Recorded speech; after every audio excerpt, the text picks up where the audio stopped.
غامدی۔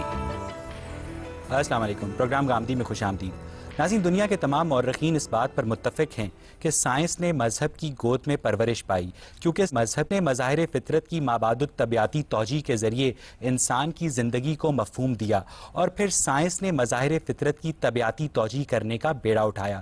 مگر کچھ عرصے بعد بعض مورخین کی رائے میں سائنسی انکشافات نے مذہبی عقائد سے متصادم ہونا شروع کر دیا، مگر دیگر مورخین کے نزدیک ہر نیا سائنسی انکشاف مذہبی عقائد کو مزید مستحکم کرتا چلا گیا۔ آج ہم اپنے شرکاء اور محترم جاوید احمد غامدی کی باہمی گفتگو کے ذریعے اس امر کا تعین کرنے کی کوشش کریں گے کہ کیا واقعی سائنسی انکشافات مذہبی نظریات سے متصادم ہیں، یا مذہبی نظریات سائنسی حقائق کی اشاراتی ترجمانی کرتے ہیں۔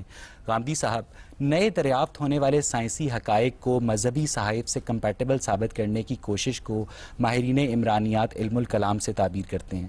ہندوؤں میں رادھا کرشنن، یہودیوں میں فلو بیوبر، عیسائیوں میں تھامس ایکوینس اور مسلمانوں میں غزالی اور رازی مشہور متکلمین گزرے ہیں۔ ان تمام لوگوں کی تحریریں سائنسی حقائق کو اپنے اپنے مذاہب سے کمپیٹیبل ثابت کرتی نظر آتی ہیں اپنے اپنے دور میں۔ مگر ہم سب سوال یہ ہے کہ اگر یہ تمام مذاہب سائنسی طور پر درست ہیں تو کس طرح ایک سے زیادہ مذاہب برحق ہو سکتے ہیں؟ مذہب اور سائنس کا دائرہ بالکل الگ الگ ہے، دونوں کا موضوع الگ ہے۔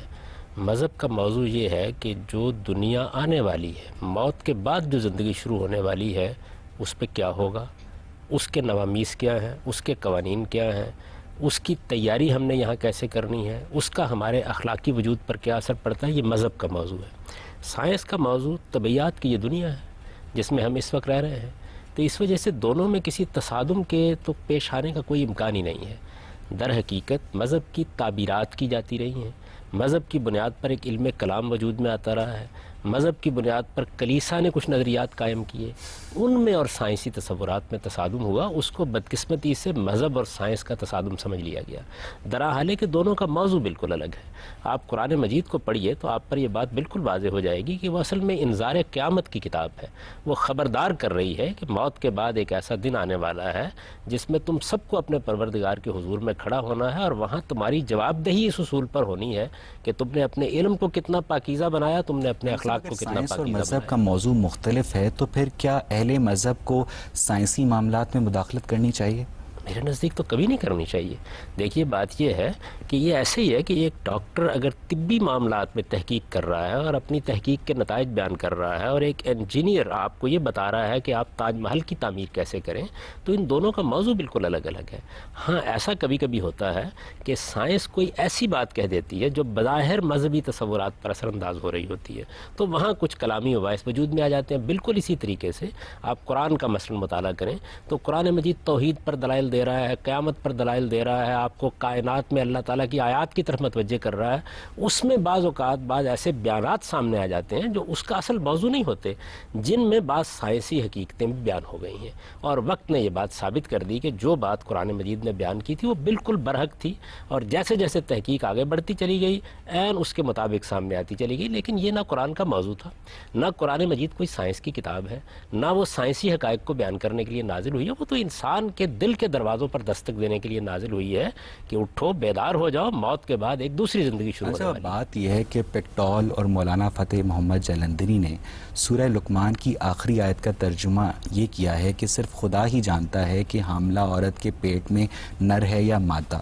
ہم سب اب جب سائنس اس قابل ہو گئی ہے کہ وہ الٹرا ساؤنڈ کے ذریعے اس امر کا تعین پہلے سے ہی کر لیتی ہے، تو کیا ہم اس آیت کا کوئی اور مفہوم یا ترجمہ اخذ کر سکتے ہیں؟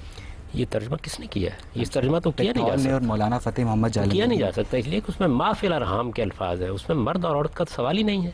کیا سائنس نے جاننے کا کوئی ذریعہ دریافت کر لیا ہے کہ ماں کے پیٹ میں سے ارسطو پیدا ہو رہا ہے یا افلاطون پیدا ہو رہا ہے، اقبال پیدا ہو رہا ہے یا فردوسی پیدا ہو رہا ہے، یہ بڑا ہو کر غالب بنے گا یا ہٹلر بن جائے گا؟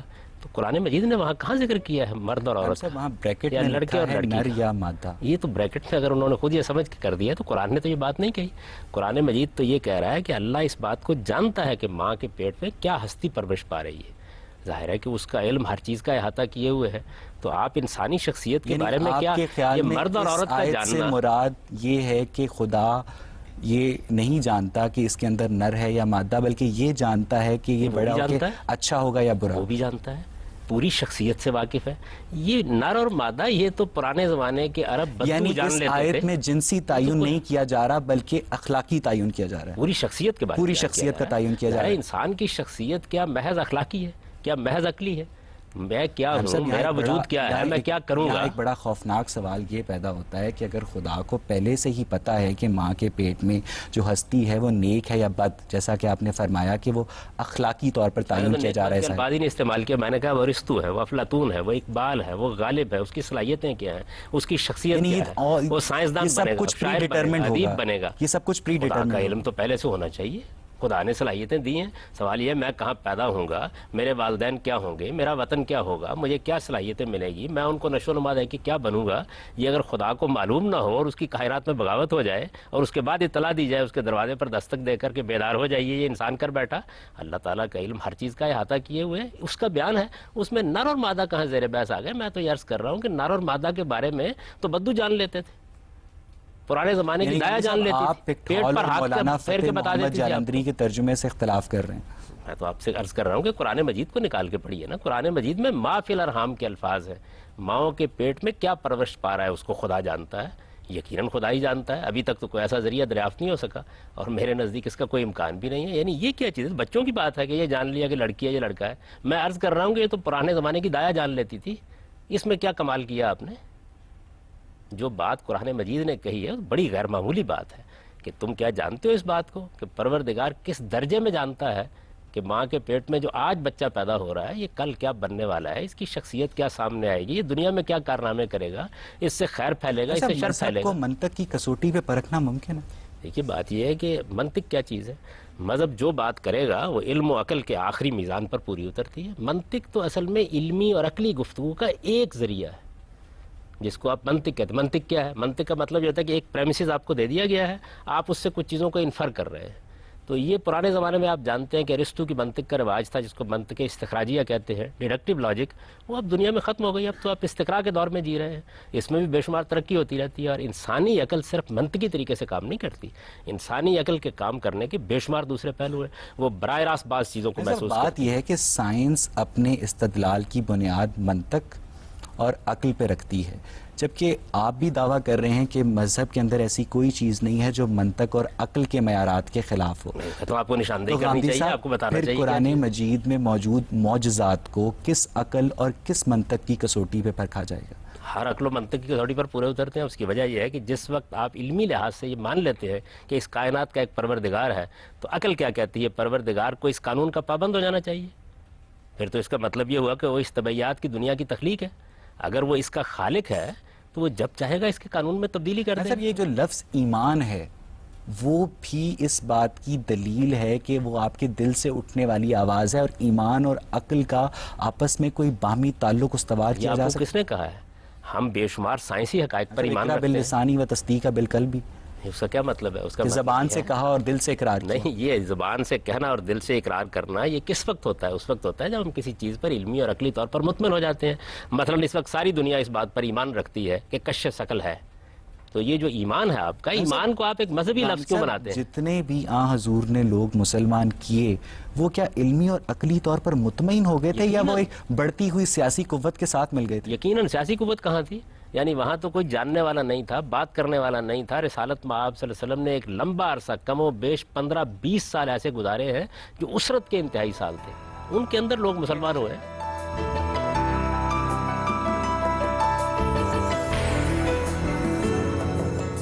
ترجمان صاحب, بات یہ ہے کہ کلوننگ کے ذریعے ہم بے تحاشا موروثی بیماریوں کا خطرہ کم کرنے کے قابل ہو گئے ہیں, مگر صاحب جو مذہبی علماء کی اکثریت ہے وہ کلوننگ کی اس بنیاد پر مخالفت کرتی ہے کہ خدا ہی نئی جان کی تخلیق پر قادر ہے, اور وہ اس کی سپورٹ میں سورہ روم کی 27ویں آیت کا بھی استعمال کرتے ہیں. تو امام صاحب, آپ کلوننگ کو شرعی نقطہ نظر سے کس طرح دیکھتے ہیں؟ میرے نظر تو ایک سائنسی مسئلہ ہے, اس کا سائنسی لحاظ سے جائزہ لینا چاہیے. البتہ اگر آپ انسان کی کلوننگ کریں گے تو اس سے کچھ اخلاقی سوالات پیدا ہوتے ہیں. کسی چیز کا ہونا ایک چیز ہے, ہو جانا ایک چیز ہے, ممکن العمل ہونا ایک چیز ہے, اور اس سے اخلاقی سوالات جو پیدا ہوتے ہیں ان کا سامنا انسان کو کرنا پڑتا ہے.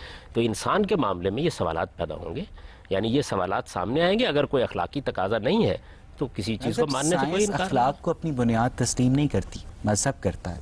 تو پھر سائنس کا اخلاقی جواز کچھ بات سمجھ نہیں آئی. بھائی بات یہ ہے کہ سائنس ایٹم بم بنائے گی، بنانے کا حق ہے اس کو، لیکن میں نہیں بنانے دوں گا. اس لیے نہیں بنانے دوں گا کہ آپ یہ کام کر کے انسانیت کی تباہی کا سامان کر رہے ہیں. تو اخلاق کا کام یہ ہے کہ وہ آپ کی قوتوں اور صلاحیتوں کو کنٹرول کرے. اگر آپ کے اندر وہ صلاحیت ہی نہیں ہے تو اخلاق نے کنٹرول کیا کرنا ہے؟ انسان جھوٹ بول سکتا ہے، اس لیے اسے بتایا جاتا ہے کہ سچ بولو. تو سائنس اگر کوئی کام کرے گی اور ایسا کام کرے گی جو انسانیت کے لیے تباہی کا باعث بن جائے گا. اس وقت دیکھیے نا پوری دنیا گلوبل وارمنگ کے خطرے سے دوچار ہے.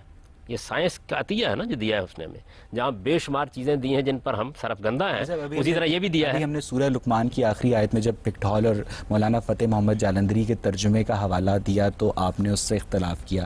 اب جب ہم نے کلوننگ کے ایشو پر معروف مذہبی علماء کے فتووں کا حوالہ دیا تو بھی آپ نے اس سے اختلاف کیا. یعنی کہ ہم سب اس ساری صورتحال سے ایک بات تو واضح ہے کہ سائنسی معاملات پر مذہبی طبقہ ایک جگہ نہیں کھڑا، لیکن تمام اخلاقی معیارات پر سائنسی حلقے ایک جگہ پہ کھڑے ہیں. دیکھیے بات یہ ہے کہ مذہبی طبقے کا لفظ آپ تب استعمال کریں جب اسلام میں کوئی مذہبی طبقہ متعین کیا گیا ہے.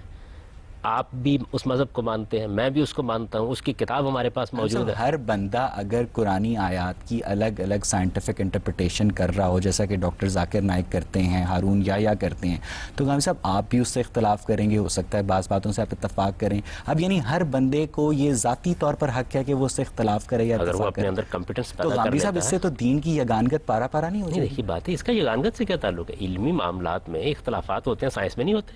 آپ یہ کیسے دعویٰ کرتے ہیں کہ سائنس ایک جگہ پر کھڑی ہے؟ آپ چند مشہور تھیریز کا جائزہ لیجئے، اس میں آپ کو 10 15 مسالک نظر آ جائیں گے. ان کے اوپر کبھی سائنس کے جو رسالے ہیں ان کو پڑھیے، آپ کو معلوم ہوگا کیا اختلافات ہیں. آج تک تو بعض دعائیں ہیں جن پر اتفاق نہیں ہو سکا. معاملات پر رائے زنی کرنا تو دور، جو مسلمان علماء ہیں ابھی آپ نے فرمایا جیسا کہ اس بحث سے آئے، وہ ایک ترجمے پر متفق نہیں ہو سکے، وہ ایک تفسیر پر متفق نہیں ہو سکے، وہ متفق علیہ احادیث مرتب نہیں کر سکے.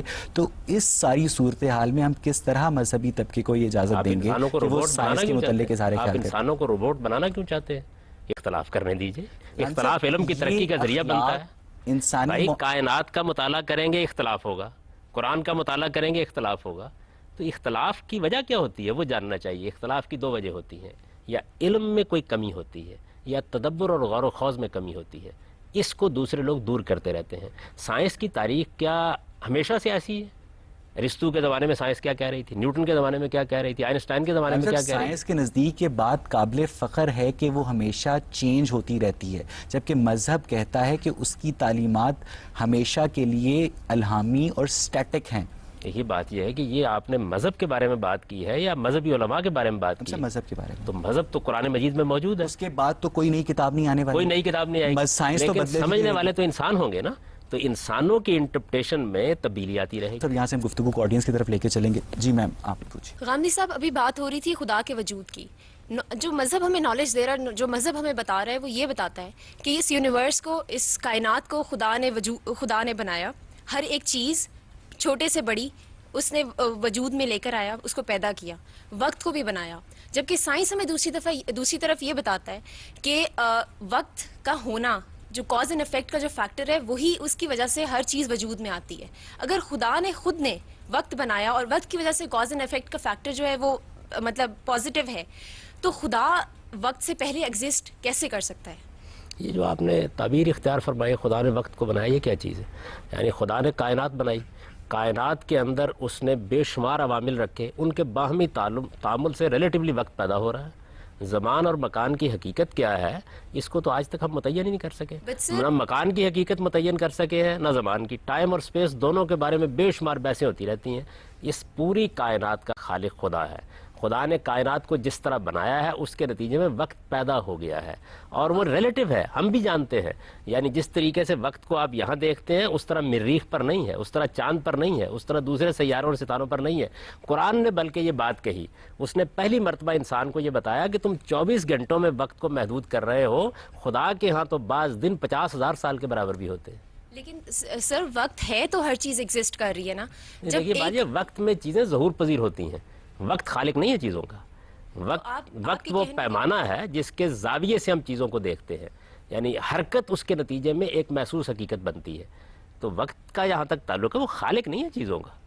لیکن وقت کی خود ایک ایگزسٹنس ہے. اگر خدا تو یہاں بہت سی چیزوں کی تو ہر چیز ایگزسٹ اسی لیے کریں کیونکہ سائنس یہ ہمیں پروو کر رہا ہے کہ کاز اینڈ افیکٹ کا فیکٹر وداؤٹ ٹائم پاسبل نہیں ہے. تو اگر خدا آپ یہ کہنا چاہ رہے ہیں کہ خدا وقت سے پہلے ایگزسٹ کر رہا تھا, جبکہ سائنس ہمیں آج یہ پروو کر رہی ہے کہ کوئی چیز ایگزسٹ نہیں کر سکتی. خدا کے بارے میں وقت کا لفظ بولنا ٹھیک نہیں ہے. یہ وقت کا لفظ ہم کائنات کے بارے میں بولتے ہیں. یہ سارے تصورات کائنات میں پیدا ہوتے ہیں. خدا زمان و مکان سے بالاتر ہونا چاہیے, عقل یہی کہتی ہے. اسی کو قرآن نے بیان کیا, هو الظاہر هو الباطن هو الاول هو الآخر. وہ نہ زمان کے اندر پابند ہے نہ مکان کے اندر پابند ہے. کوئی ایسی چیز نہیں کہ جس کے بارے میں آپ کہیں کہ یہ وہ ہے اور اس کے اوپر خدا ہے, یہ وہ ہے اور اس کے نیچے خدا ہے, یہ وہ ہے اور اس سے پہلے خدا ہے, یہ وہ ہے اور اس کے بعد خدا ہے. تو قرآن مجید نے یہ تصور دیا انسان کو کہ ذات خداوندی کو اپنی گرفت میں لانے کی کوشش نہ کرو. ذات خداوندی ہے, یہ ایک حقیقت ہے, اس کو اپنی گرفت میں لانا یہ کیسے انسان کے لیے ممکن ہے؟ انسان کی تو ابھی آنکھیں اس کائنات کی پہنائیوں کو نہیں دیکھ سکتے. آپ فرما رہے ہیں کہ خدا کائنات سے ماورا ہے, یعنی خدا زمان اور مکان کی قید سے آزاد ہے. تو گاندھی صاحب, دنیا کی کوئی ایسی ہستی انسانی عقل کیا منطق کی کسوٹی پر اس کی تصدیق کر سکتی ہے جو زمان اور مکان کے بغیر ایگزسٹ کر سکے؟ بالکل کرتی ہے. اس کی وجہ یہ ہے کہ جب خدا کا تصور عقل کرتی ہے تو وہ چاہتی ہے کہ وہ ان حدود کا پابند نہ ہو.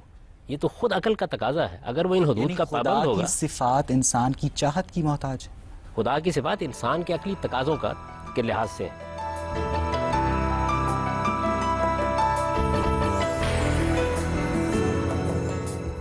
غامدی صاحب, کائنات کیسے وجود میں آئی؟ اس میں اسلامی تعلیمات اپنی جگہ پہ ہیں لیکن سائنس کا بڑا کانٹروڈکٹری تھیوریز آئی ہیں, تو اس بارے میں آپ کیا فرماتے ہیں؟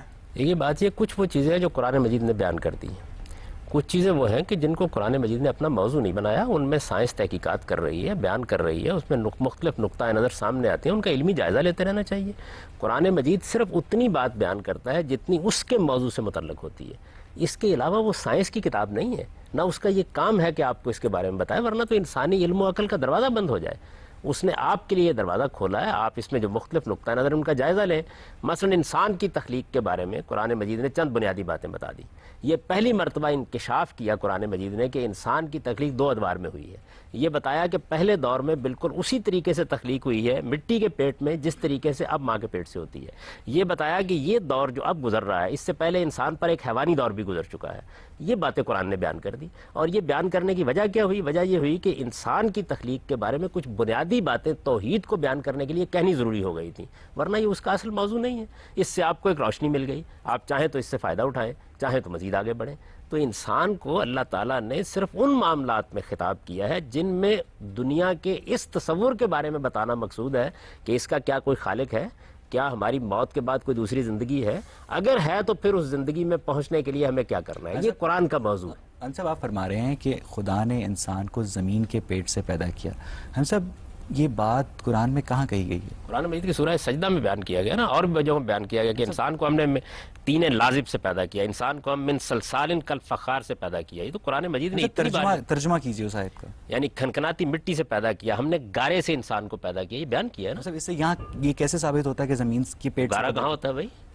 گارا وہیں ہوتا ہے, زمین ہی میں ہوتا ہے. یعنی اس سے قرآن نے یہ بتایا کہ سمندروں کے کنارے جو ایک خاص طرح کی دلدلی زمین پیدا ہو جاتی ہے اس کے اندر تخلیق کی ابتدا ہوئی. پھر بتایا کہ وہ مٹی خشک ہو گئی. آیت کی تشریح کرنے کا طریقہ ہے, تو الفاظ یہی بتا رہے ہیں. تین لازب کہتے کس کو خان صاحب؟ اسی طرح مولانا فتح محمد جالندری اور پکٹھول نے جب سورہ لقمان کی آیت کا ترجمہ کیا تھا تو وہ ان کا تشریح کرنے کا طریقہ تھا. آپ کی اس تشریح سے بہت سارے مذہبی علماء اتفاق نہیں کرتے اور ان کی اس تشریح سے آپ اتفاق نہیں کرتے. بات یہ ہے کہ یہ تو علم کی دنیا ہے, اس کے اندر جس نے کوئی بات کہنی ہے وہ اپنے دلائل دے دے گا. تو حیرت کی بات یہ ہے, لیکن کیا قرآن کی انٹرپریٹیشن ایک نہیں ہو سکتی جس سے یہ تمام مسائل پیدا ہی نہ؟ بات یہ ہے کہ کیوں آپ اس کو بند کرنا چاہتے ہیں؟ قرآن مجید کی یہی خوبی ہے کہ انسان اس کو پڑھتا ہے, سمجھتا ہے, نئے نئے عجائب دریافت کرتا ہے, نئی نئی دنیایں دریافت کرتا ہے. اس طرح وہ لوگ جو قرآن سے دلچسپی رکھتے ہیں وہ کبھی اسے سیر نہیں ہوتی. ٹھیک ہے جی. آپ غامدی صاحب, آپ نے شروع میں کہا کہ آپ سمجھتے ہیں کہ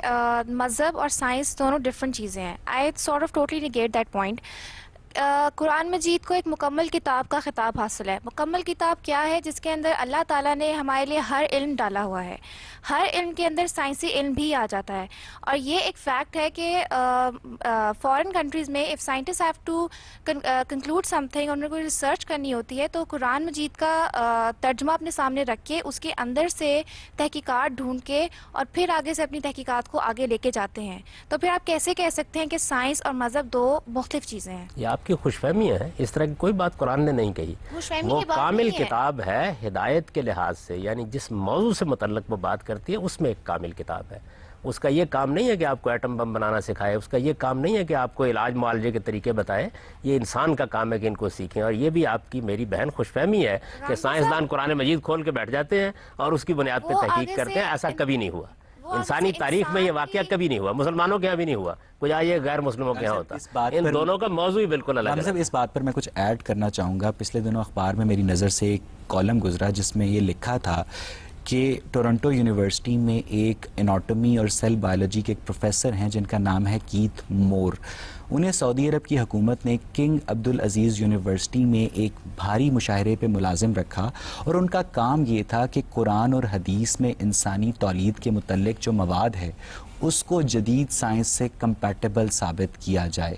یعنی قرآن کو پہلے درست تسلیم کیا گیا جیسا کہ انہوں نے کہا، اور پھر اس کی سائنٹیفک انٹرپریٹیشن مانگی گئی. ہم سب ابھی آپ نے کہا ہے کہ یہ کام کبھی نہ مغرب میں ہوا نہ مسلمانوں میں ہوا. یہ آپ کے سامنے زندہ جیتی جاگتی مثال ہے. نہیں، وہ اور بات ہے جو انہوں نے کہی تھی. وہ بات یہ تھی کہ سائنسدان بیٹھ گئے اور انہوں نے کتاب کو ایک سائنسدان تھا. یہ تو ایک بالکل دوسری چیز ہے. تو یہ ہے کہ کسی مذہب کے ماننے والوں نے جب یہ دیکھا کہ انسان کی ولادت کے بارے میں قرآن مجید کے کچھ بیانات ہیں تو ایک سائنسدان کو انہوں نے کہا کہ دیکھیں آپ کے جو علم ہے اس کی روشنی میں ذرا ہمیں بتائیے کہ کیا چیز قرآن نے کہی اور کیا آپ کہتے ہیں. یہ بالکل ایک دوسری بات ہے. اور یہ کہ سائنسدان جب ناسا میں بیٹھتے ہیں یا سائنسدان جب طبی تحقیق کرتے ہیں تو وہ قرآن کھول کے بیٹھ جاتے ہیں. میرا خیال یہ رویہ علمی طور پر درست نہیں ہے. بالکل درست نہیں. اس کی وجہ یہ ہے کہ جس کتاب کا جو موضوع ہے قرآن مجید نے کبھی یہ دعویٰ نہیں کیا. جی آپ پلیز. 20th سینچری میں انسان کی جو ایوریج عمر تھی وہ 40 ایئرس تھی، ٹھیک ہے، اور اب 21st سینچری میں انسان کی ایوریج عمر 65 ایئرز ہے. ویئرز قرآن میں مینشن کیا گیا کہ حضرت نوح کی عمر 900 ایئرس تھی، جس کی ڈاکٹر مہدی حسن نے یہ کہا ہے کہ وہ 900 قمری سال تھے، کیونکہ تب جو ہے شمسی کیلنڈر کا رواج ہی نہیں تھا، ٹھیک ہے. اور اگر دیکھا جائے تو سال میں 12 چاند ہوتے ہیں، 900 پہ اس کو تقسیم کیا جائے تو 75 آتے ہیں، جو کہ کافی ریئلسٹک ایج پتہ چلتی ہے. تو آپ اس بارے میں کیا کہتے ہیں؟ یہ بات یہ ہے کہ قرآن مجید نے سال کہا ہے اور قرآن مجید کو جو آدمی پڑھتا ہے وہ جانتا ہے سال کا مطلب کیا ہوتا ہے. اس وجہ سے یقیناً وہ 950 سال ہی ہیں. ایسے ہی جیسے آپ بولتے ہیں. اور قمری سال جو ہے وہ صرف 10 دن چھوٹا ہوتا ہے شمسی سال سے. ہم روز قمری سال کا تجربہ کرتے ہیں. قرآن مجید بالکل واضح زبان میں نازل ہوا ہے، اس میں اس طرح کوئی ابہام نہیں ہوتا. اور دوسرے یہ کہ قرآن جس زمانے کی خبر دے رہا ہے وہ زمانہ تو ابھی آپ سائنس میں متعین نہیں کر سکے کہ لاکھوں سال پہلے کا تھا. غامدی صاحب، جس طرح انگریزوں نے ترقی کی، سائنس کو یوز کرتے انہوں نے ایٹم بم وغیرہ بنایا، تو مسلمانوں کے لیے یہ ہے کہ انہوں نے اپنی زندگی قرآن اور حدیث کی روشنی میں رہ کر اپنی زندگی میں امپرومنٹ لانی. تو ہم قرآن اور حدیث کی روح سے کیسے انگریزوں کو کمپیٹ کر سکتے ہیں؟ ذرا مجھے ان مسلمانوں کے بارے میں بتائیے جو قرآن و حدیث کی روشنی میں زندگی بسر کرنے کی کوشش کر رہے ہیں. یہ جھوٹ، یہ بددیانتی، یہ ملاوٹ، یہ دوسروں کے مال لوٹنا، یہ سب قرآن و حدیث کی روشنی میں ہو رہا ہے. مسلمان اگر قرآن و حدیث کی روشنی میں زندگی بسر کرتے تو دنیا کے اندر اسی پستی میں گرے ہوئے ہوتے. نہ انہوں نے قرآن و حدیث کی روشنی میں زندگی بسر کی ہے، نہ طبعی علوم کے ساتھ وابستگی برقرار رکھی ہے. دونوں کے نتائج بھگت رہے ہیں. لیکن قائم صاحب، ہم کہاں ہے کہ مسلمان قرآن و حدیث کے مطابق زندگی بسر کر رہے ہیں؟ ہم پھر کمپیٹ کیسے کر سکتے ہیں انگریزوں کو اگر ہم اپنے آپ کو اسلام پہ بھی رکھیں اور ساتھ ہم کمپیٹ کرنا چاہیں ان کو؟ اسلام کہاں آپ کے راستے میں رکاوٹ بن گیا ہے؟ اسلام کا موضوع بالکل الگ ہے. دنیا کے اندر آپ کو جو ترقی کرنی ہے اس کے لیے آپ کو طبعی علوم حاصل کرنے چاہیے، ان میں تحقیق کرنی چاہیے، اس کے نتائج نکالنے چاہیے. آپ کو دنیا میں جو سوشل سائنسز کی ترقی ہوئی ہے اس سے فائدہ اٹھانا چاہیے. مذہب آپ کو یہ بتاتا ہے کہ آپ کے اخلاقی وجود کو کیسے پیوریفائی کیا جائے، اور آپ قیامت میں جب اٹھیں تو وہاں آپ کو کن چیزوں کے لیے جواب دہ ہونا ہے. پہلے مذہب کا موضوع متعین کر لیجئے. آپ ڈاکٹر کے پاس مکان کا نقشہ بنوانے کے لیے جا رہے ہیں.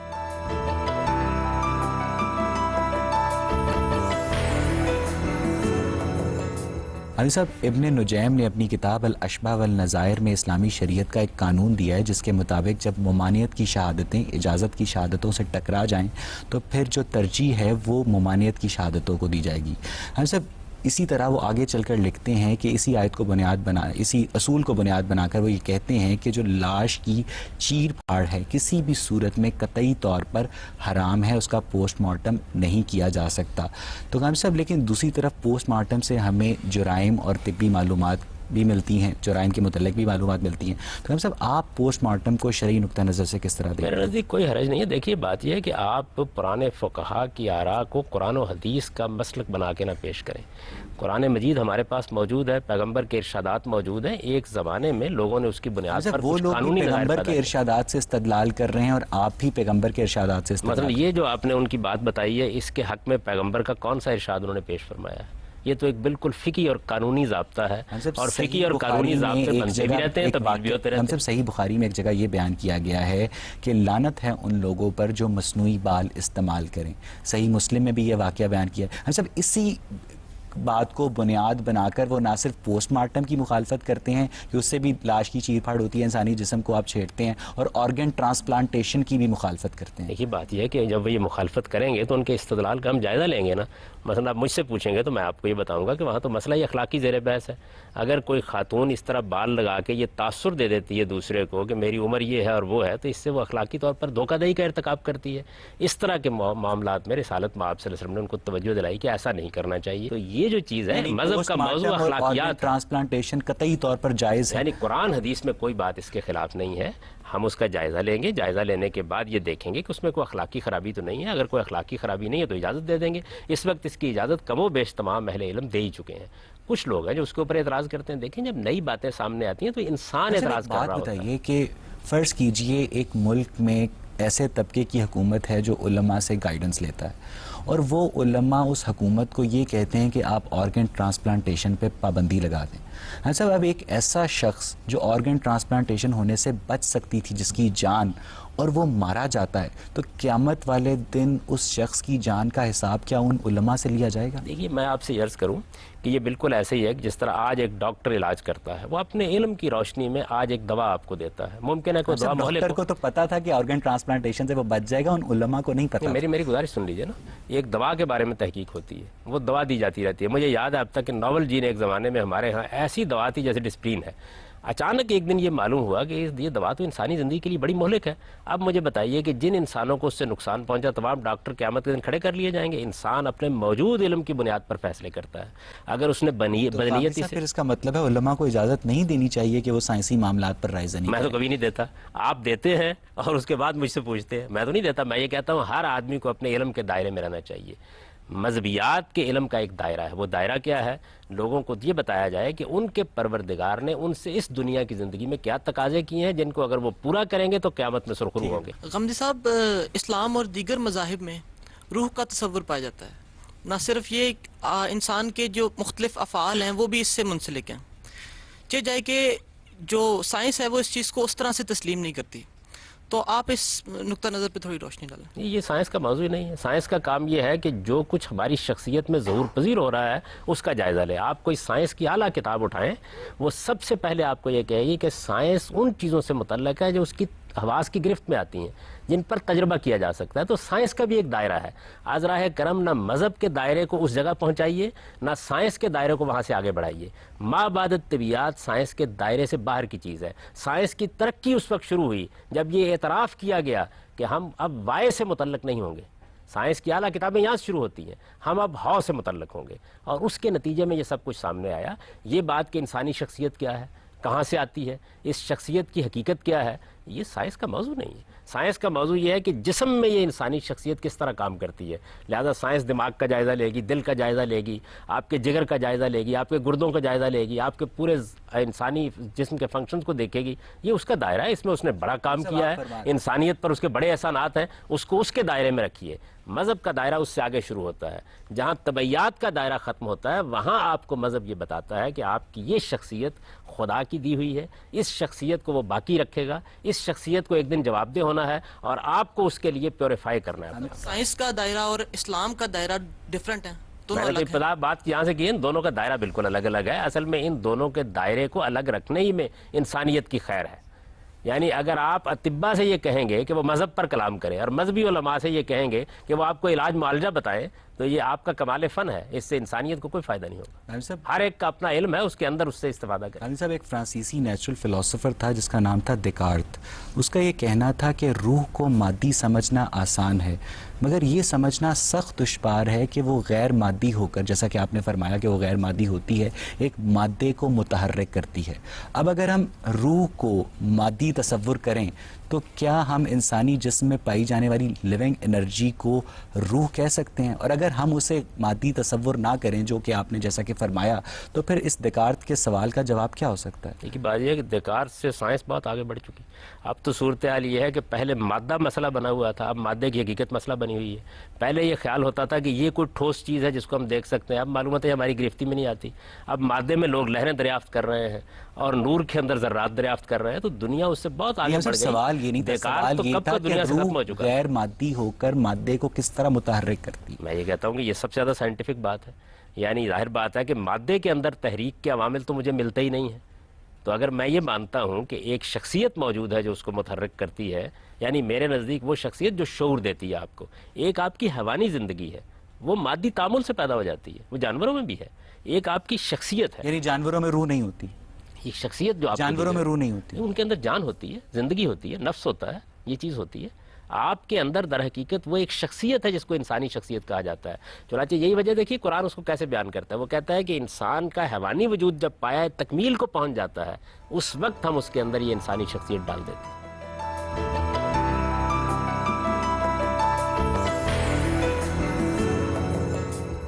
غامدی صاحب، آرگن ٹرانسپلانٹ کی بات ہو رہی تھی اور اس پہ بہت سا کام اجتہاد کے تھرو اسلامک اسکالرز بھی کر رہے ہیں، اور اس چیز پہ کافی حد تک وہ متفق ہو گئے کہ کسی کی جان بچانے کے لیے اگر آرگن ٹرانسپلانٹیشن ہے تو وہ حلال ہے۔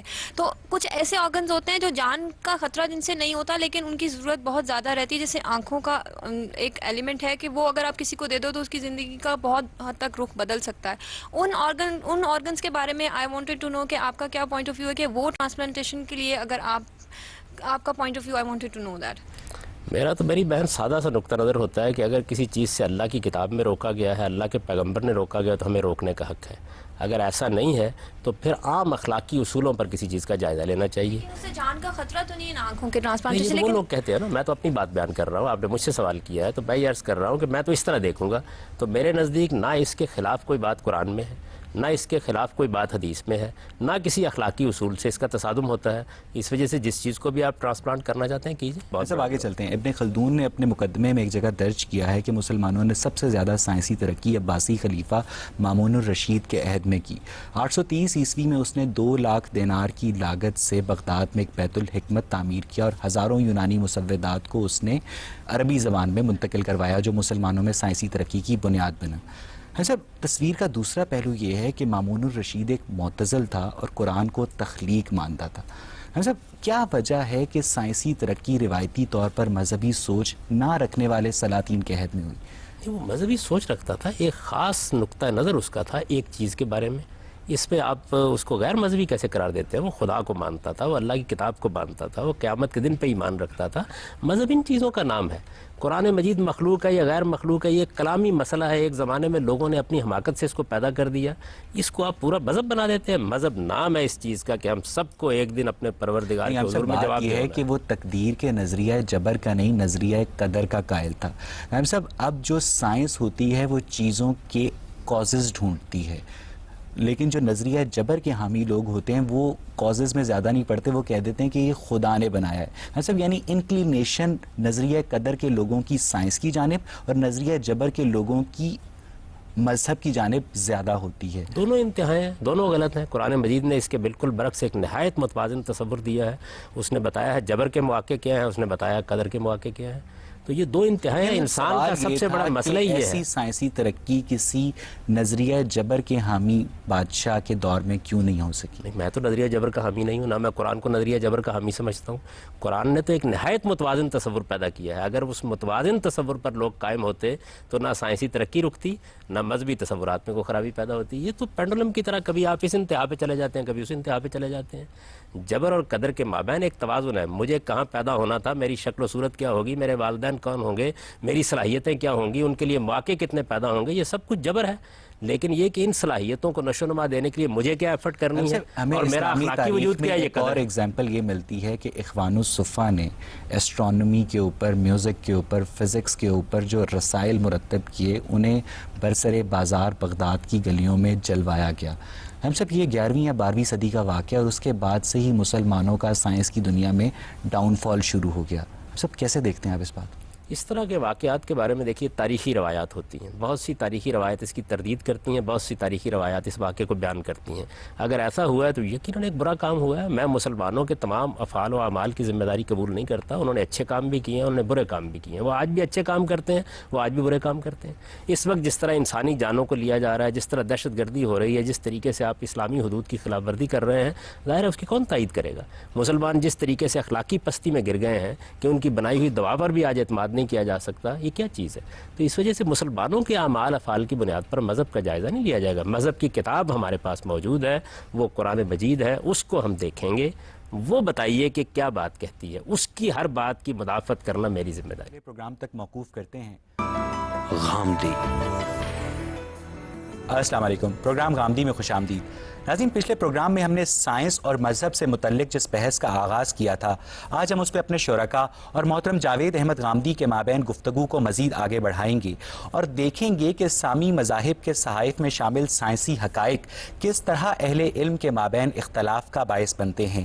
اگر انسانی دانش آسمانی دانش ہی کا پرتو ہے تو کیوں آسمانی دانش کا الہامی صحائف میں ظہور انسانوں کو یکساں طور پر فیضیاب نہیں کرتا؟ اور اگر اس کی وجہ انسانی عقل کی محدودیت ہے تو کیا محدود انسانی عقل پہ مبنی سائنس کا لامحدود الوہی عقل کے اظہار مذہب سے موازنہ کرنا منطقی طور پر درست ہے بھی یا نہیں؟ اور اگر ہے تو کیوں مذہب کی گود میں پرورش پانے والی سائنس آج مذہبی تعلیمات کو منطق کی کسوٹی پہ پرکھنے کا مطالبہ کرتی ہے؟ یہی بحث ہمارے آج کے اس پروگرام کا موضوع گفتگو ہے. غامدی صاحب, سورہ کہف میں جہاں ذوالقرنین کا ذکر آتا ہے اس کی آیت نمبر 86 کے مطابق ذوالقرنین سفر کے دوران ایک ایسی جگہ پر جا پہنچے جو سورج غروب ہونے کی جگہ تھی. پھر آیت نمبر 90 کے مطابق ذوالقرنین ایک اور سفر کے دوران ایک ایسی جگہ پر جا پہنچے جو سورج طلوع ہونے کی جگہ تھی. ہم سب بات یہ ہے کہ سورج غروب یا طلوع ہونے کی جگہ تک جا پہنچنا صرف اسی صورت میں ممکن ہے اگر زمین کو ہم فلیٹ تصور کر لیں, جیسا کہ اس زمانے کے لوگ کرتے تھے. اب جب جدید سائنس یہ ثابت کر چکی ہے کہ زمین فلیٹ نہیں چپٹی ہے, تو پھر آپ ان آیات کو سائنسی استدلال کی روشنی میں کس طرح دیکھتے ہیں؟ ان میں یہ بات کہی نہیں گئی کہ سورج وہاں غروب ہو رہا تھا. یہ کہا گیا ہے کہ اس نے سورج کو غروب ہوتے ہوئے دیکھا. یہ تو بالکل ادبی بیان ہے. جیسے ہم کہتے ہیں کہ میں آج کراچی گیا تھا اور میں نے وہاں سمندر میں سورج ڈوبتے دیکھا, تو ایک ادبی اسلوب کو آپ سائنسی چیز کیوں سمجھتے ہیں؟ وہاں یہ بیان نہیں کیا گیا, وہاں یہ موضوع ہی نہیں ہے. یہ بیان کیا گیا ہے کہ وہ ایک خاص جگہ تک پہنچا جس جگہ اس نے دیکھا کہ آگے پھر سمندر ہی سمندر تھا, سورج وہاں غروب نہیں لکھا. اس ٹرانسلیشن کے ایگزیکٹ الفاظ یہ ہیں, دوبارہ میں ریفرنس دوں گا پکٹھول کا اور مولانا فتح محمد جالندری کے ترجمہ قرآن کا, کہ ذوالقرنین سورج غروب ہونے کی جگہ جا پہنچے. اس جگہ جا پہنچے جہاں پر انہوں نے سورج کو غروب ہوتے ہوئے دیکھا. ظاہر ہے کہ سورج کو غروب ہوتے ہوئے ہم بھی دیکھتے ہیں, ہم بھی مغرب کہتے ہیں, ہم بھی مشرق کہتے ہیں. دنیا کی ہر جگہ سے سورج کو غروب ہوتے دیکھا جا سکتا ہے. اس کے باوجود مغرب بولتے ہیں, اس کے باوجود مشرق بولتے ہیں. یہ عام بول چال کی زبان ہے, یہ آپ بھی استعمال کرتے ہیں. روز آپ کہتے ہیں میں مغرب کے وقت آؤں گا. مغرب کا مطلب کیا ہے؟ سورج کے غروب ہونے کا وقت. غروب بولتے ہیں. آپ روزانہ اخبار میں پڑھتے ہیں طلوع آفتاب کا وقت یہ ہے, غروب آفتاب کا وقت یہ ہے. تو سائنس کی زبان نہیں بولی جا رہی ہوتی, ادب کی زبان بولی جا رہی ہوتی ہے. یعنی انسان جیسے چیزوں کو دیکھتا ہے اس کے لحاظ سے آپ بات کر رہے ہوتے ہیں. وہاں سورج کے طلوع و غروب کی سائنس بیان کرنا قرآن کا مقصود ہی نہیں ہے. یہی تو میں بتانے کی کوشش کر رہا ہوں. یہ تشریح ان آیات کے متعلق بجا تسلیم, لیکن غامدی صاحب بات یہ ہے کہ زمین فلیٹ ہے, اس بات کی جو سپورٹنگ ایویڈنس ہے وہ احادیث میں بھی پایا جاتا ہے. مثال کے طور پر صحیح بخاری میں حضرت ابو ذر غفاری سے ایک روایت منسوب ہے جس کے مطابق سورج غروب ہونے کے بعد خدا کے تخت کے نیچے چھپ جاتا ہے اور اگلے دن خدا کی اجازت ملنے کے بعد طلوع ہوتا ہے, اور قیامت اس دن آئے گی جب یہ اجازت نہیں ملے گی. ہم سب یہ پھر وہی ویو آ گیا کہ زمین فلیٹ ہے، کیونکہ اس زمانے کا بندہ سورج کو صرف غروب ہوتے دیکھتا تھا، جبکہ آج ہم جانتے ہیں کہ سورج کبھی غروب نہیں ہوتا، آدھے حصے پہ زمین کے طلوع ہوتا ہے اور آدھے حصے پہ غروب ہوتا ہے۔ بڑی غیر معمولی بات جو بیان کی گئی ہے، اس میں اصل میں اس حقیقت کی طرف آپ کو توجہ دلائی گئی ہے کہ جو طلوع و غروب کا نظام چل رہا ہے، جس کے تحت سورج ایک جگہ سے آتا ہے دوسری جگہ جاتا ہے، یہ دنیا جس طریقے سے کام کر رہی ہے یہ سب خدا کے اذن پر کام کر رہی ہے۔ وہاں بیان کرنا یہ مقصود ہی نہیں ہے جس کو آپ سائنسی تحقیقات کہتے ہیں۔ انسان کو یہ بتایا جا رہا ہے کہ ہر چیز خدا کے سامنے سجدہ ریز ہے۔ آپ اسی حدیث میں کیوں گئے؟ قرآن میں جگہ جگہ ذکر ہے کہ یہ ستارے بھی خدا کے سامنے سجدہ ریز ہیں، یہ درخت بھی خدا کے سامنے سجدہ ریز ہیں، وہ خدا کے قانون کے پابند ہیں۔ اللہ تعالیٰ نے جس ضابطے قاعدے میں ان کو باندھ دیا اس کے مطابق کام کر رہے ہیں۔ یہ جگہ جگہ بیان ہوا ہے، اس کو آپ ایک سائنسی چیز کیوں سمجھتے ہیں؟ مذہب کا کام یہ ہے وہ آپ کو اصل حقائق کی طرف توجہ دلائے۔ یہ سائنس کا کام ہے کہ وہ آپ کو یہ بتائے کہ سورج کے طلوع و غروب کی کیا غامدی صاحب، زمین فلیٹ ہے، ہم نے جب اس کے متعلق قرآنک ایویڈنس آپ کے سامنے رکھا تو آپ نے اس سے اختلاف کیا۔ زمین فلیٹ ہے، جب ہم نے اس کے متعلق احادیث آپ کے آگے رکھی تو آپ نے اس سے اختلاف کرتے ہوئے اپنا نقطہ نظر بیان کیا۔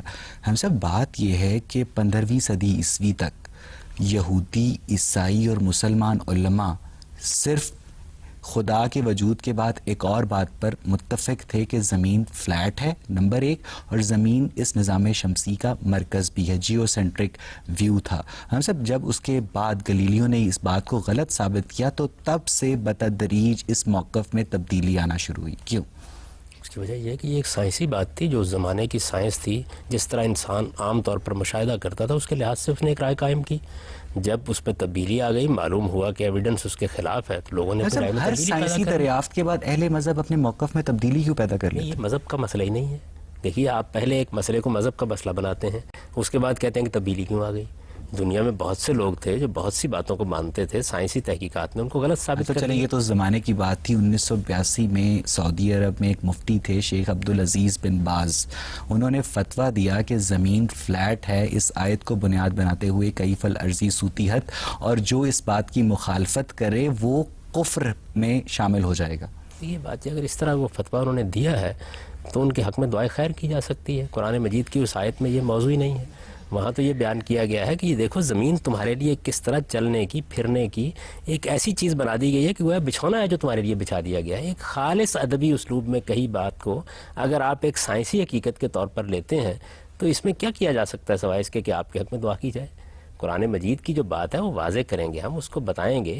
اگر کسی صاحب علم نے اپنے کسی سیاسی یا اپنے کسی معاشرتی یا اپنے کسی تہذیبی یا اپنے کسی اور پس منظر کی وجہ سے ایک بات قرآن مجید کی طرف منسوب کر دی ہے تو آخر ہمیں بھی اللہ نے علم دیا ہے، عقل دی ہے، ہم اس کو رکھ کے آپ دیکھیں نے گے۔ جب یہ فرمایا تھا کہ انسان کو کھنکھناتی مٹی سے پیدا کیا گیا اسی لیے وہ زمین کے پیٹ سے پیدا ہوا، مطلب یہ بھی تو ہو سکتا ہے کہ یہ بھی ادبی اسلوب ہو۔ دیکھیے، بات یہ ہے کہ وہاں تو ادبی اسلوب ہے، یہاں پر تو ایک حقیقت واقعہ جس کو بیان کیا جا رہا ہے کہ انسان کو طین لازب سے، مٹی سے پیدا کیا ہے ہم نے۔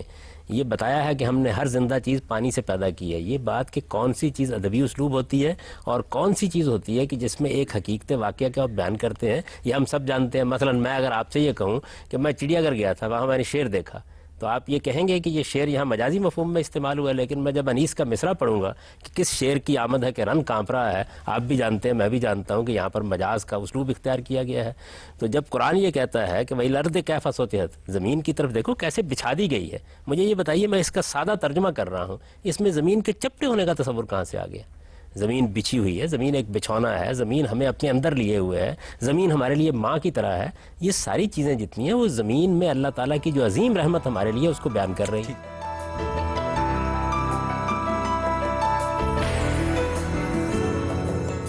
سر، میرا آپ سے یہ سوال ہے کہ اللہ تعالیٰ نے فرمایا کہ میں 7 آسمانوں کے اوپر ہوں، تو میں نے ایک کتاب پڑھی تھی ہارون یحییٰ کی، اس میں انہوں نے 7 آسمانوں کو ڈیفائن کیا ہوا ہے ایز 7 ایٹماسفیئرک لیئرز۔ تو جب ہم انہیں کراس کر جاتے ہیں دنیا میں، مطلب اب لوگ چاند پر بھی جاتے ہیں، تو تب اوپر جا کے ہمیں خدا تو نظر نہیں آتے، تو اس کو آپ کس طرح سے مطلب کریں گے؟ جو اسلامک اسکالرز جو ہیں قرآن کی آیات کا اس طرح ایکسپلینیشن دے دیتے ہیں، تو اس کے بارے میں قرآن آپ کا مجید کیا نے تو یہ خیال بات ہے؟ کبھی نہیں کی، قرآن تو اس کی نفی کرتا ہے، وہ تو یہ کہتا ہے خدا نہ زبان میں پابند ہے نہ مکان میں پابند ہے۔ میں نے قرآن مجید کی اس سے پہلے یہ آیت آپ کو سنائی تھی جس میں قرآن نے یہ اعلان کیا ہے کہ نہ یہ کہا جا سکتا ہے کہ یہ چیز ہے جس سے اوپر خدا ہے، نہ یہ کہا جا سکتا ہے یہ چیز ہے جس سے نیچے خدا ہے، نہ یہ کہا جا سکتا ہے کہ خدا سے پہلے یہ چیز تھی، نہ یہ کہا جا سکتا ہے کہ فلاں چیز خدا کے بعد ہوگی. تو زمان اور مکان دونوں میں خدا کو پابند نہیں کیا جا بخاری کی بے شمار احادیث میں یہ بیان ہوا ہے، جس میں سب سے مشہور احادیث یہ ہے کہ خدا ہر 7 آسمانوں کے اوپر ہے اور ہر آسمان کے بیچ میں 500 برس کا فاصلہ ہے اور ہر آسمان پر ایک پیغمبر بیٹھا ہے، اور پھر واقعہ معراج بھی اس سے منسوب کیا جاتا ہے. اس میں تو یہ بات بیان کی جا رہی ہے کہ خدا ماورا ہے زمین و آسمان سے، تو خدا کا ماورا ہونا تو چاہیے اس کو ہر حال میں، اس کا علم ہر چیز کا احاطہ کیا. ماورا ہونے کے بعد خدا کہاں ہے اس چیز کو کبھی قرآن نے بیان نہیں کیا. قرآن خدا کی ذات کے بارے میں کوئی بات بیان نہیں کرتا، وہ آپ کو خدا کی صفات کا تصور دیتا ہے. جیسا کہ انہوں نے فرمایا کہ جب رؤوف ہے، ہارون یحییٰ جیسے اسکالرز مذہبی صحائف میں سے سائنس کو برآمد کرنے کی کوشش کرتے ہیں، تو آپ کو نہیں لگتا کہ وہ مذہب اور سائنس دونوں کے ساتھ زیادتی کرتے ہیں؟ نہیں، دیکھیے بات یہ ہے کہ ہارون یحییٰ کی کوئی چیز جب ان کے پورے استشہاد کے ساتھ سامنے آئے گی تو میں اس پر تبصرہ کروں گا. میں افراد پر اس طریقے سے تبصرہ نہیں کرتا، ان کی چیزیں میں نے بھی دیکھی ہیں، انہوں نے اس طرح کا کام کبھی نہیں کیا. وہ تو صرف ان چیزوں کی طرف توجہ دلا رہے ہیں جن میں قرآن مجید نے کوئی بات کہہ دی ہے. یعنی یہ نہیں کہہ رہے کہ آپ تمام سائنسی حقائق کو اس زاویے سے دیکھیں. سر میں یہ پوچھنا چاہ رہی ہوں کہ جیسے آپ نے ابھی کہا کہ قرآن پاک مطلب جن چیزوں کو ڈیفائن کر رہا ہے صرف انہی کو کر رہا ہے، آگے اس کے آگے وہ یہ کہہ دیتا ہے کہ خشوع و خضوع کرو، مطلب آگے ایک عقل کو استعمال کرو. تو سائنس بھی تو ایک عقل ہی ہے نا، پھر ہم سائنس کو کیا کہیں گے؟ اگر ہم سائنس قرآن پاک کا یا اسلام کا پہلو نہیں لے رہے تو پھر اس کو کس سائڈ پہ ہم دیکھیں گے؟ سائنس کو سائنس کی حیثیت سے دیکھیں گے، اس سے فائدہ اٹھائیں گے، اس کا علم حاصل کریں گے. جس کا میں قرآن پاک میں ذکر کیا گیا اس میں کیا شبہ ہے کہ انسان کو اللہ نے عقل دی ہے، اس کی روشنی میں وہ اپنے لیے معیشت کے ذرائع تلاش کرتا ہے، وہ کاشتکاری کرتا ہے، اس نے انڈسٹری وجود میں لا کر دکھا دیا ہے، اس نے بے شمار اکتشافات کیے ہیں. اب یہ جہاز جس میں ہم سفر کر رہے ہوتے ہیں، تو آپ قرآن سے اس کو جاننا چاہیں گی کہ یہ کیسے بنایا جائے؟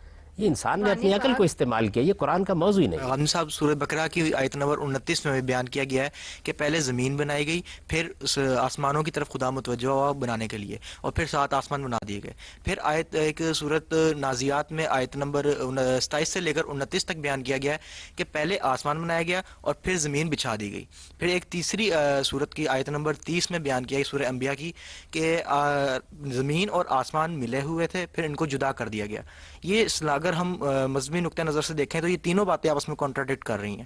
جبکہ اگر ہم اس کو بگ بینگ تھیوری دیکھیں تو وہ کہتا ہے کہ ایک الگ بالکل سوچ، ایک نئی سوچ بتاتا ہے. تو اگر ان دونوں باتوں کو آپ کس نقطہ نظر سے دیکھتے ہیں؟ دیکھیے بات یہ کہ اس میں کوئی تضاد نہیں ہے. اس میں یہ بیان کیا گیا، قرآن نے اس کی وضاحت کر دی ہے سورہ سجدہ میں، کہ زمین و آسمان 2 ایام میں، اور ایام کے بارے میں بھی بتا دیا ہے کہ ان کو اپنے ایام پر قیاس نہ کریں، اپنے دنوں پر قیاس نہ کریں. خدا کے دن تو بعض اوقات 50,000 سال سے بھی زیادہ کے ہوتے ہیں. تو اللہ تعالیٰ نے 2 دنوں میں زمین و آسمان کو تخلیق کیا. پھر بتایا ہے کہ ایک پورا عمل زمین کے اوپر گزرا جس میں زندگی کے جو آثار ہیں اور اس کے عوامل ہیں وہ پیدا کیے گئے. پھر اللہ تعالیٰ نے آسمان کو بھی اسی طریقے سے ایک ترتیب کے ساتھ وہ صورت دی جو اب دی گئی ہے.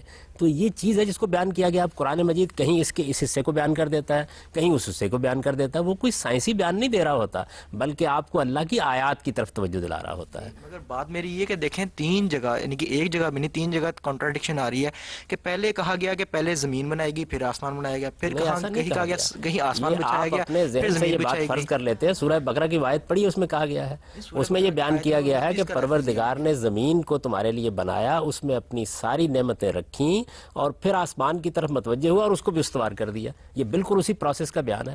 کسی جگہ زمین سے شروع کر کے آسمان پہ بعد میں جو کام ہوا ہے اس کو بیان کر دیا، کسی جگہ تخلیق کے ابتدائی مراحل بیان کر دیے ہیں. ایک عمل جب آپ کرتے ہیں، آپ مکان بناتے ہیں، تاج محل کی تعمیر کر رہے ہوتے ہیں، تو کبھی آپ یہ کہتے ہیں کہ ہم نے اینٹ پتھر گارا نقشہ بنایا، اس کے بعد ہم نے تاج محل کو اٹھانا شروع کر دیا. کبھی آپ بیان کرتے ہیں کہ ہم نے برجیاں بنائی، پھر اس کے بعد ہم نے یہ معاملہ شروع کر دیا. تو بعض اوقات آپ ایک ہی چیز جو کئی ادوار میں ہوئی ہے اس کو مختلف مراحل میں بیان کر رہے ہوتے ہیں. ان مختلف مراحل کو قرآن مجید نے بیان کر دیا. خالص انسانی سے جو ذہن ہے، وہ حیات جو بعد از بہت حیات ہے، اس کو بڑی مشکل سے وہ سمجھتا ہے.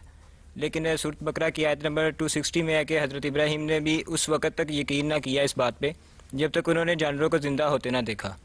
تو ایک جب پیغمبر بھی فزیکل ہیپننگ سے وہ اپنے ایمان کو کنسالیڈیٹ کر رہا ہے، تو اس طرح ایک عام آدمی کے لیے کیسے ممکن ہوگا؟ ذرا وہی آیت پڑھی، اس میں کیا بات ہے.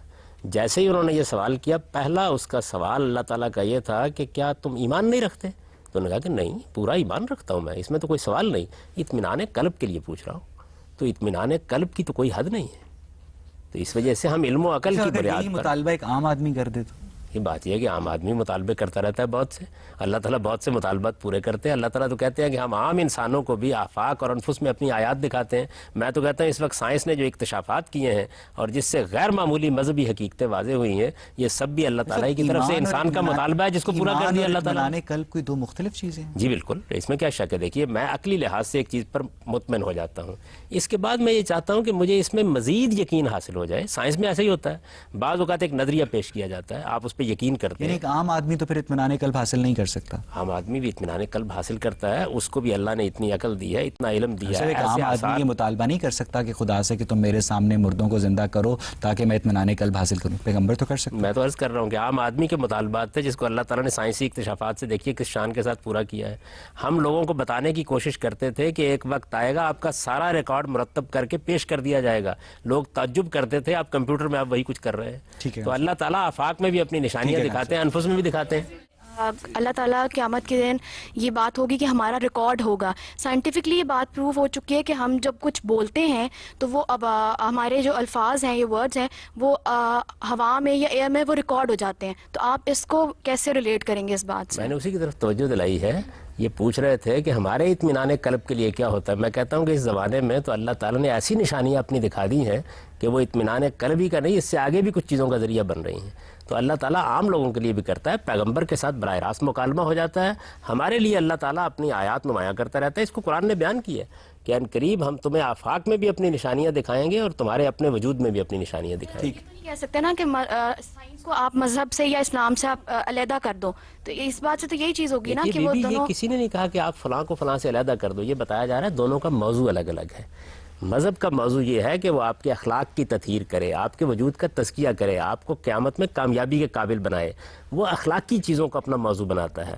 سائنس کا موضوع اس کے بالکل برعکس یہ ہے کہ وہ طبیعیات میں تحقیق کرتی ہے, وہ دعاؤں میں تحقیق کرتی ہے, وہ آپریشن کے طریقے ایجاد کرتی ہے. ان کا مذہب سے کیا تعلق؟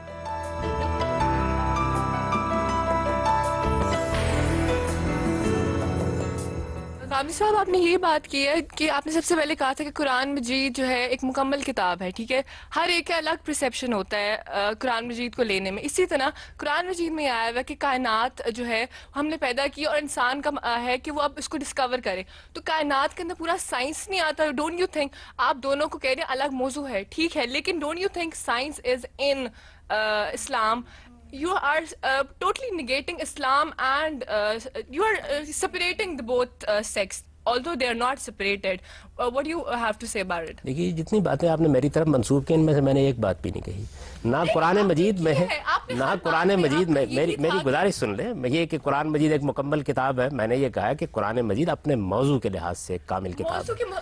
اس کا موضوع کیا ہے؟ اپنا پرسیپشن ہے نا. مکمل کتاب کا مطلب ہے اللہ تعالیٰ نے ہر واک آف لائف میں آپ ہر چیز میں اس کو اپنے ساتھ ریلیٹ کر سکتے ہو. اٹس ناٹ دیٹ کہ آپ صرف صرف ان معاملات میں جن میں ہمیں خدا کے سامنے جواب دہ ہونا ہے. یعنی آپ کو اس کے لیے جواب دہ ہونا ہوگا کہ آپ نے ٹرین میں سفر کیوں کیا, جہاز میں سفر کیوں نہیں کیا. آپ کو اس کے لیے جواب دہ ہونا ہوگا قیامت کے دن جا کے کہ آپ نے سپوتنک طیارہ کیوں ایجاد کیا تھا اور کیوں ایجاد نہیں کیا. آپ کو اخلاق کی چیزوں میں جواب دہ ہونا ہے. آپ نے سچ بولا, آپ نے دیانت سے کام لیا, آپ نے اعلیٰ ترین زندگی بسر کی, ایسی زندگی بسر کی جو اعلیٰ اقدار پر مبنی تھی. یہ قرآن کا موضوع ہے. یہ موضوع ہے, لیکن سائنس بھی اس کا ایک موضوع ہے. You cannot negate it. There is in thing. آپ کا سوال واضح ہو گیا, مجھے اجازت دیجئے. ایسا نہیں ہے. دیکھیے قرآن مجید میں کوئی سائنسی چیز کب زیر بحث آتی ہے؟ اس وقت زیر بحث آتی ہے جب مثلا قرآن توحید پر دلائل دے رہا ہوتا ہے, آخرت پر دلائل دے رہا ہوتا ہے, اس کے ضمن میں وہ بات زیر بحث آتی ہے. کسی چیز کا موضوع ہونے کا مطلب یہ ہوتا ہے کہ اس کو موضوع بنا کر اس پر گفتگو کی جا رہی ہے. یہ قرآن نے کہیں نہیں کیا. قرآن آپ کے گھر میں موجود ہے. آذرا کرم ذرا مجھے بتا دیجئے کہ اس وقت آپ کی طب نے جو ترقی کی ہے یہ کس آیت کے تحت کی ہے؟ ذرا بتا دیں مجھے. لیکن عقل و فہم ہم نے قرآن مجید سے ہی حاصل کیا نا کہ آپ نے اور ڈسکور کرنا ہے پوری کائنات کو, ٹھیک ہے. اسی کے اندر یہ جو آپ قرآن کی طرف جو بات, میری گزارش, جو قرآن کی طرف آپ بات منسوب کر رہی ہیں, یہ قرآن نے کہاں کہی ہے کائنات کو ڈسکور کرو؟ اللہ تعالیٰ نے خود کہا ہے کہ کائنات میں نے بنائی. اور میں تو پوچھ رہا ہوں کہاں کہا ہے. قرآن مجید نے کہیں نہیں کہی یہ بات. قرآن کائنات کی طرف آپ کو توجہ دلاتا ہے کہ غور کرو اس کائنات کے اوپر اور جانو کہ یہ کس کی تخلیق ہے. وہ خدا کے وجود کی طرف آپ کو متوجہ کر رہا ہے, آخرت کی طرف متوجہ کر رہا ہے. خدا کے وجود کی طرف متوجہ نہیں کرتا کہ آپ نہیں, یہ سائنس کا موضوع نہیں ہے. دیکھیے سائنس کا موضوع یہ ہے کہ وہ کائنات کا مطالعہ کرے, اس کے قوانین اور لاز کا مطالعہ کرے, اس کی بنیاد کے اوپر چیزوں کو ایجاد کرے, اس کی بنیاد پر آپ کی زندگی کے اندر راحت پیدا کرے. یہ سائنس کا موضوع ہے. مذہب کا موضوع اس کے بالکل برخلاف یہ ہے کہ آپ کو یہ بتائے کہ ذات خداوندی کی صفات کیا ہیں, آپ کو قیامت میں کیا پیش آنے والا ہے. اصل موضوع یہ ہے. اس وجہ سے کہیں ضمناً ذکر آتا ہے, جس طرح سائنس کبھی ضمناً مذہب کا بھی ذکر کرتی ہے, تو ڈاکٹر بھی کرتا ہے. ایک ڈاکٹر مثال کے طور پر دوا کر رہا ہوتا ہے, کہتا ہے اللہ آپ کو شفا دے, تو اس کا مطلب یہ ہے کہ طب کا موضوع مذہب بن گیا. ٹھیک ہے ہم صاحب, اب بات یہ ہے کہ سورہ ملک کی 5ویں اور سورہ صافات کی 6، 7ویں اور 8ویں آیت میں ستاروں کی تخلیق کا مقصد یہ بتایا گیا ہے کہ وہ شیاطین کو مارتے ہیں تاکہ شیاطین اوپر کی باتیں یعنی خدا کی باتیں نہ سن سکیں. پہلی بات. حضرت سائنس جو ستاروں کی تخلیق کو بگ بینگ کا نتیجہ قرار دیتی ہے, حضرت اب اگر ستاروں کی تخلیق کا مقصد شیاطین کو مارنا ہے تو پھر کیوں ستارے ہر دم بنتے اور ختم ہوتے رہتے ہیں؟ مقصد تخلیق تو وہاں بیان نہیں ہوا. یہ کہا ہے کہ ہم نے ان ستاروں سے یہ کام بھی لیا ہے. یعنی جس طریقے سے دنیا کے اندر اللہ تعالیٰ بے شمار چیزوں سے بعض کام لے رہے ہیں, آپ بھی لے رہے ہیں. یہ بیان کیا وجعلناہا رجوما للشیاطین, یہ بیان کیا قرآن مجید نے کہ ہم نے ان سے یہ کام بھی لیا ہے. تو خدا کس چیز سے کیا کام لے رہا ہے, کیا کیا کام لے رہا ہے, اس کا احاطہ سائنس کب کرنے کے لیے بیٹھ گئی ہے. سائنس کا کام یہ ہے کہ وہ یہ بتائے کہ تخلیقی عمل کیسے ہو رہا ہے. خدا کا کام ہے وہ یہ بتائے کہ اس کے پیچھے کیا چیزیں کار فرما ہے. تو دونوں اپنے اپنے موضوع پر گفتگو یعنی آپ کے خیال میں ستاروں سے شیاطین کو مارنے کا کام لیا گیا؟ اس میں کیا شک ہے, قرآن نے اس کو بیان کر دیا, صریح لفظوں میں بیان کر دیا کہ یہ شعب ثاقب ٹوٹتے ہیں, یہ اصل میں شیاطین کو بگانے کا کام بھی کرتے ہیں. لیکن اس کا یہ مطلب نہیں ہے کہ ان کا صرف یہی مقصد ہے. اس پر ذرا دوبارہ غور کیجئے تاکہ وہ اوپر کی باتیں نہ سن سکیں. اب جب زمین گول ہے تو کوئی اوپر یا نیچے نہیں ہے, کیونکہ اوپر بھی آسمان ہے اور نیچے بھی آسمان ہے. لیکن پھر وہی بات آ جاتی ہے کہ اس زمانے کا شخص یہ تصور کرتا تھا کہ زمین فلیٹ ہے. جب زمین کو فلیٹ مانا جائے گا تو پھر اس آیت کا مطلب سمجھ آئے گا. اس زمانے کا بھی اور آج کے زمانے کا انسان بھی یہ زبان استعمال کرتا ہے. آج بھی ہم کہتے ہیں کہ میں اوپر کی طرف جا رہا ہوں, میں نیچے کی طرف آ رہا ہوں. یا تو زبان کو تبدیل کر دیں نا. آج کی زبان, آج سائنس نے بے شمار چیزوں کو تبدیل کر دیا ہے. آج بھی آپ جب عام گفتگو کر رہے ہوتے ہیں, میں نے ابھی مثال دی, یہ کہنا چاہ رہے ہیں کہ یہ باتیں لنگوسٹک بیریئر سے متعلق ہیں. ظاہر ہے کہ جب آپ زبان تو ہم سے خدا کیوں وہ لنگوسٹک بیریئر کراس نہیں کر سکتے؟ کہ لوگوں کے ساتھ گفتگو کرنی ہے, اور لوگوں کے ساتھ گفتگو کرنی ہے تو ان کے علم عقل سے بالا تر ہو کے گفتگو کی جائے گی. میں آج گفتگو کروں گا تو میں آج کی زبان بولوں گا, جو لوگ زبان سمجھتے ہیں, یعنی اس کے اندر سے آپ سائنس برآمد کرنے کی کوشش کر رہے ہیں. سیدھی سی بات ہے. آج بھی ہم کہتے ہیں کہ اوپر والا جانے, تو ظاہر ہے کہ اوپر والا جانے جب ہم بولتے ہیں تو اس میں کسی سائنسی حقیقت کی نفی نہیں کر رہے ہوتے.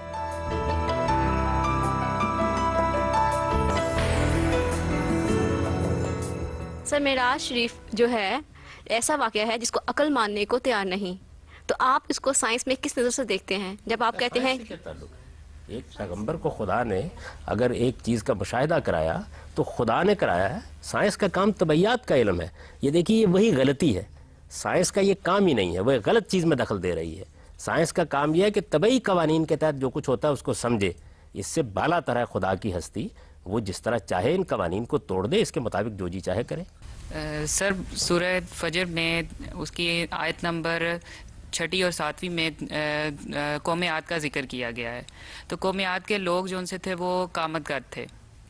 تو جو ہمیں سائنس بتاتی ہے, یعنی جو ہمیں امپرنٹس ملے ہیں سائنٹسٹ کو, فاسلز ملے ہیں, اس کے مطابق تو ہمیں کوئی ایسا فاسل نہیں ملا جس سے یہ ثابت کیا جا سکے کہ کوئی ایسی مخلوق تھی جو کہ بہت زیادہ قامت قد تھی انسانوں میں.